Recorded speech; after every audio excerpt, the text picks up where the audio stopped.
magic of the marvelous McPherson, a 772-seat auditorium that's been entertaining crowds in Victoria since opening in 1914.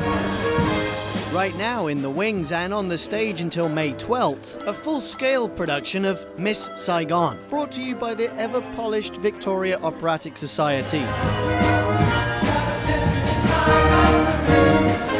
Set in the final days of the Vietnam War, when the soldiers are being taken back to the States and they're leaving. It's a love story between Kim, a young Vietnamese girl, and one of the soldiers. He doesn't want to leave her, she doesn't want him to leave. 3 years later, he finds out that he has fathered a son, and so he comes back to see her. It's one of the most impressive I've seen to date, with astonishing sets and a strong cast. And though while it has all the trimmings of a professional Broadway show, most of the cast and crew are local volunteers with a little special something we call star power. How would you like living with me? It feels good like this. Now, it's usually the lead characters that get all the attention. And quite rightly so. But what about the people in the show who have the smaller roles? The folks that make up the chorus.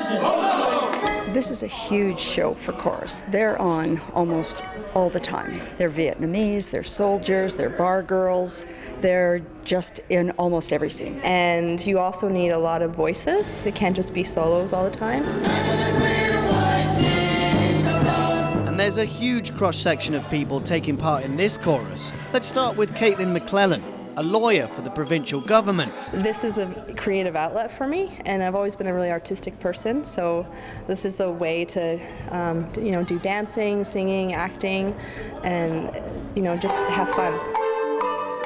Well, it's been a lifetime dream of mine to be a Vietnamese hooker, so I decided, when the opportunity came up, I had to go for it. What about Thrifty Foods cake decorator Michelle Grossmith?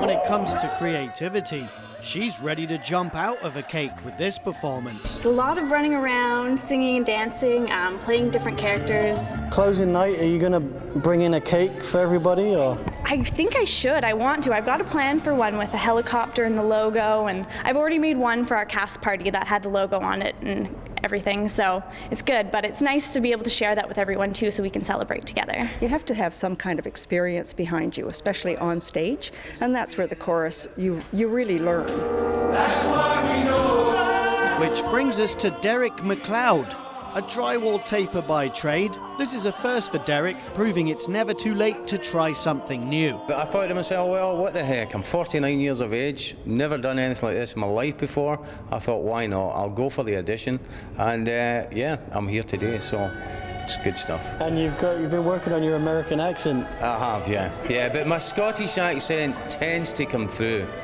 so I've got to watch that. And if you've got talent you've been hiding from the world, after you've been to watch Miss Saigon live, of course, the next VOS casting call is just around the corner. We're doing Annie in December, and we're auditioning in June. Cameron's on, lights up. There are a lot of singing and acting roles in Annie. There's about 49, I hear. So almost everyone in the chorus will probably have some sort of a speaking, acting, dancing little part, all of their own. So it's a great show for chorus and to learn how to be in a big production. In Victoria, I'm James Green.